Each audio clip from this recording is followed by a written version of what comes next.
तो अलीस तो आप सभी का स्वागत है मेरे एक और नई वीडियो में। तो आज ये वीडियो फिर से बहुत ज़्यादा इंटरेस्टिंग होने वाली है, क्योंकि आज हम बात करने वाले हैं फंटास्टिक फोर के पोस्ट क्रेडिट सीन के बारे में, जहां पर डॉक्टर डूम दिखा और उसने फ्रैंकलिन रिचर्ड को किडनैप कर लिया है। जिससे ये सीन मूवी में तो कुछ सेकंड का था, बट लिटरली इस छोटे से सीन के लिए पूरे सिनेमा हॉल में और लिटरली इंटरनेट पर पूरी ब्रेकिंग न्यूज आ गई है, क्योंकि आरटीजे का डॉक्टर डूम लुक सबको पसंद आ रहा है। जिससे इसी वीडियो में आज हम ये बात करेंगे कि पोस्ट क्रेडिट सीन के बाद क्या हुआ और एक्चुअली में डॉक्टर के साथ साथ यहाँ पर फ्रैंकलिन रिचर्ड को फंटास्टिक फोर मेंबर्स बचा क्यों नहीं पाए, क्योंकि फाइनली डॉक्टर डूम ने फ्रैंकलिन रिचर्ड को किडनैप कर लिया एज अ यूनिवर्स की तरह। और एक्चुअली में इसी तरीके से हमें पता चलेगा कि डॉक्टर डूम मूवी में फ्रैंकलिन रिचर्ड का क्या इंपॉर्टेंट रोल होने वाला है। तो इन सभी चीजों के बारे में आगे वीडियो में बात करेंगे, जिससे ये वीडियो आज बहुत ज्यादा इंटरेस्टिंग होने वाली है। तो आप इस वीडियो को एंड तक देखें। तो स्पॉयलर्स को इग्नोर करते हुए और एक छोटा सा इंट्रो देते हुए इस वीडियो को स्टार्ट करते हैं।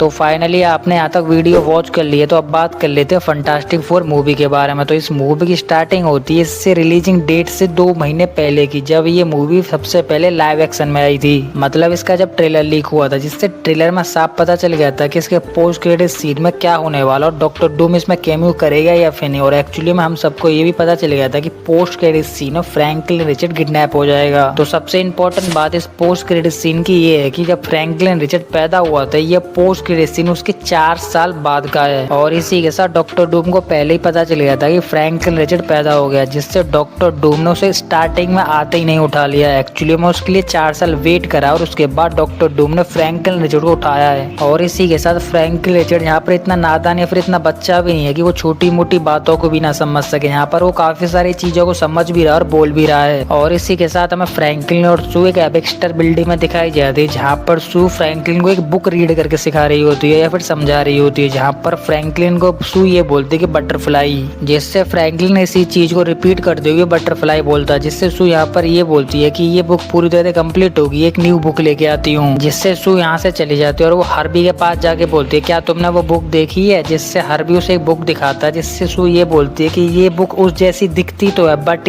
ये वो बुक नहीं है। जिससे सू को वो बुक मिल जाती है और वो वापस फ्रैंकलिन के पास जाने लगती है। जिससे सू को एक अजीब सी आवाज आती है, जिससे सू को पता चलता है कि शायद यहाँ पर कोई आया है। जिससे सू जल्दी से फ्रैंकलिन के पास पहुंचती है और हमें वहाँ दिखता है विक्टर डॉक्टर डूम, जिसने अपने मास्क को आउट करा हुआ है, मतलब मास्क को उतारा हुआ। और फ्रैंकलिन रिचर्ड एक्चुअली में डूम के फेस को टच कर रहा है। जिससे ये पोस्ट क्रेडिट सीन यहाँ पर खत्म हो जाता है। जिससे ये पोस्ट क्रेडिट सीन मूवी में बहुत शॉर्ट था, बट एक इम्पोर्टेंट मूवी के लिए और हाईलाइट के लिए इम्पोर्टेंट था। जिससे इस मूवी का ये फर्स्ट थ्रेड यहाँ पर खत्म हो जाता है। और एक इम्पोर्टेंट चीज हमें यहाँ पर ध्यान रखनी चाहिए कि डॉक्टर डूम फ्रैंकलिन रिचर्ड को तब से ढूंढ रहा था या फिर तब से नजर रख रहा था जब से वो पैदा हुआ था, बट अब फाइनली डॉक्टर डूम को फ्रैंकलिन रिचर्ड मिल गया। जिससे डॉक्टर डूम फ्रैंकलिन रिचर्ड का इस्तेमाल यूनिवर्स की के तरह करेगा, जिससे वो किसी भी यूनिवर्स में आ जा सकता है और अपनी पावर को भी इनहेंस कर सकता है। बट हम यहाँ पर एक चीज को मिस कर रहे हैं, जो कि शायद 90% लोगों ने इसको मिस कर दिया होगा। और वो चीज है कि एक्चुअली में जब डॉक्टर डूम पहली बार फ्रैंकलिन रिचर्ड से मिलता है, तो वो अपना मास्क उतार कर मिलता है। जिससे ये चीज भी एक बहुत इंपॉर्टेंट चीज है, क्योंकि डॉक्टर डूम एक ऐसा कैरेक्टर जो कि वो हमेशा अपने फेस को कवर करके रखता है। एक्चुअली में वो जब अपनी गर्लफ्रेंड या फ्रेंड से मिलता है, वो तब भी अपने फेस को कवर करता है। तो ये चीज यहाँ पर एक्चुअली में इस तरीके से या फिर इस वजह से इंडिकेट करती है कि डॉक्टर डूम यहाँ पर फ्रैंकलिन रिचर्ड के साथ एक बॉन्ड बनाना चाहता है,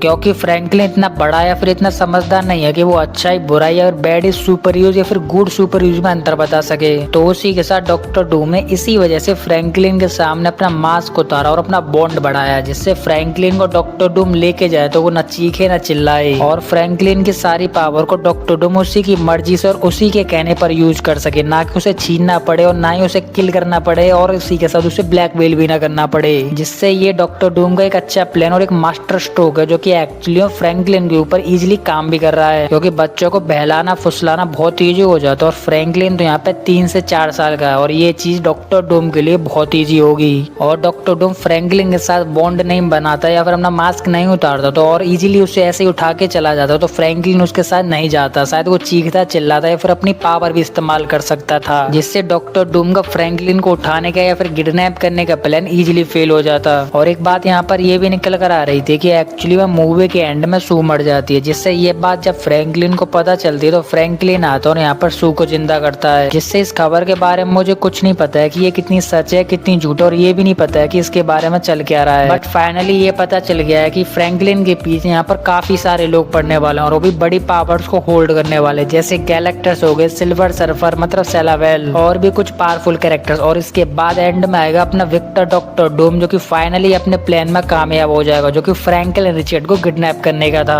बट हाँ, यहाँ एक बात निकल कर आती है कि डूम को कैसे बता के फ्रैंकलिन ये पावर्स होल्ड करता और ये ही यूनिवर्स की की भी है, और यही वो बंदा है जिसकी पावर्स मैं छीनकर सबसे ज्यादा पावरफुल और सबसे स्ट्रॉन्ग बन सकता हूँ। बट इसी के साथ यहाँ पे गैलेक्टर, सिल्वर सर्फर एज अ सेलावेल की भी बात आती है। बट इनकी बात यहाँ पर इसलिए दब जाती है क्योंकि ये दोनों फ्यूचर देख सकते हैं और इनके पास सेंसेस पावर है, जिससे ये दोनों कैरेक्टर इजीली सेंस करके और प्रिडिक्ट करके बता सकते हैं कि आगे फ्यूचर में क्या होने वाला और किसके पास क्या पावर्स हैं। और गैलेक्टर्स तो हर अर्थ पर इजीली नजर रखते हैं और उनको पता भी होता है कि किस अर्थ पर और किस प्लेनेट पर क्या चल रहा है। और यही सेम सिल्वर सर्फर का रहता है, जिससे वो एक बार प्लेनेट में विजिट करने के बाद वो चीज बता देता है कि एक्चुअली में ये यहाँ पर ये चीज होने वाली है और फ्यूचर में ये चीज होने वाली है। बट यहाँ बात निकल कर आती है डूम की, जिससे डूम अपनी साइंस और अपने मैजिक का इस्तेमाल करके एक पावरफुल सुपर हीरो तो बन गया, बट वो है तो एक नॉर्मल ह्यूमन ही ना। बट इसी के साथ यहाँ पर एक और इंटरेस्टिंग अपडेट निकल कर आती है, और वो अपडेट ये है कि जब फ्रैंकलिन के सामने डॉक्टर डूम अपना मास्क को उतारता है तो वो बॉन्ड बढ़ाने के लिए और फ्रैंकलिन को हम्बलगिरी दिखाने के लिए नहीं है। और मास्क को उतारना भी डॉक्टर डूम का एक मास्टर स्ट्रोक है, और वो मास्टर स्ट्रोक ये है कि डॉक्टर डूम के फेस पे स्कार और लाइंस है, जिससे फ्रैंकलिन रिचर्ड उसे इजीली टच करके हील कर रहा है, जिससे ये बात सुनने में काफी ज्यादा सेंस बनाती है और सभी लोग इसको हाँ भी बोल सकते हैं। बट मैं यहाँ इस बात को एग्री नहीं करता हूँ, क्योंकि मार्वल डॉक्टर डूम के फेस को चेंज नहीं करेगा, क्योंकि डॉक्टर डूम का ऑरा उसके फेस पे लगे हुए स्क्रैचेस, स्कार और उसके सबसे इम्पोर्टेंट उसकी मास्क की वजह से ही है। तो मार्वल स्टूडियो ऐसा तो नहीं करेगा, वो एक्चुअली विक्टर डॉक्टर डूम के ऑरे और उसकी क्लासिक लुक को कॉमिक एक्यूरेट की तरह यूज करेगा।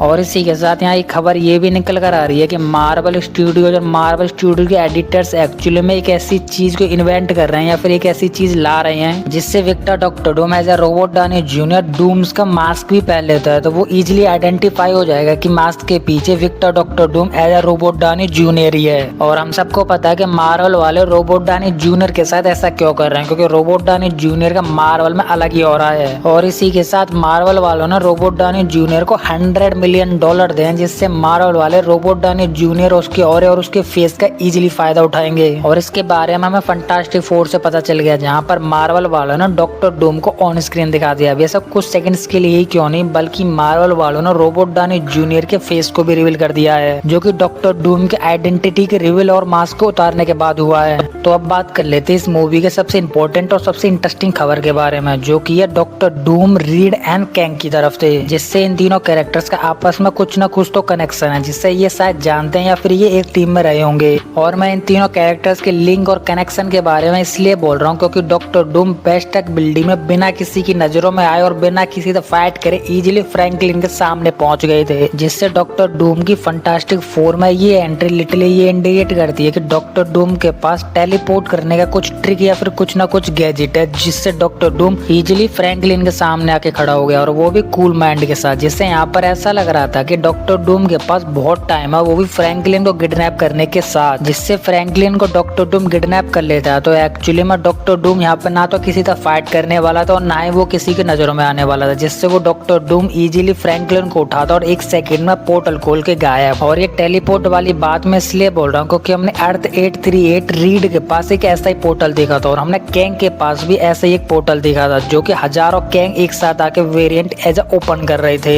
और ऐसा ही सेम गैजेट डॉक्टर डूम पर भी हो सकता है, जिससे डॉक्टर डूम इजीली फ्रैंकलिन को उठाकर वहां से गायब हो गया है। बट इंपॉर्टेंट बात ये नहीं है कि डॉक्टर डूम के पास इसे ओपन करने के लिए ये पोर्टल ट्रिक है या फिर गैजेट है, बट इंपॉर्टेंट बात ये है कि डॉक्टर डूम फ्रैंकलिन को रिचर्ड को किडनैप करने के बाद वो अर्थ 616 जा रहा है, और वो भी वांडा को रिकवर करने के लिए या फिर बैक लाने के लिए। और वो इसलिए क्योंकि वांडा के पास डार्क होल्ड बुक का पूरा एक्सेस और वो सारी रीडिंग एक्चुअली वांडा के माइंड में। बट एक्चुअली में हम सब ने तो वंडा वॉर में देखा था कि वांडा अपना मैजिक का इस्तेमाल करते हुए टपक गई है, और वांडा वंडा वॉर में टपक जाती है और डॉक्टर डूम को वांडा की डेड बॉडी मिल जाती है। तो एक्चुअली में वंडा वॉर के नीचे वो फ्रैंकलिन की पावर का इस्तेमाल करते हुए वांडा को रिकवर या फिर बैक ला सकता है, जिससे इस बात को कंफर्म किया फंटास्टिक 4 के डायरेक्टर मैक चैकबॉर्न ने, जिससे मैक चैकबॉर्न से एक इंटरव्यू में ये पूछा गया कि वांडा मार्वल में बैक आने वाली है या फिर मार्वल में वांडा का पत्ता कट चुका है, जिससे वांडा के ऊपर बात सुन रही मैक चैकबॉर्न ने ये बोल दिया कि नेवर गॉन फॉर वांडा,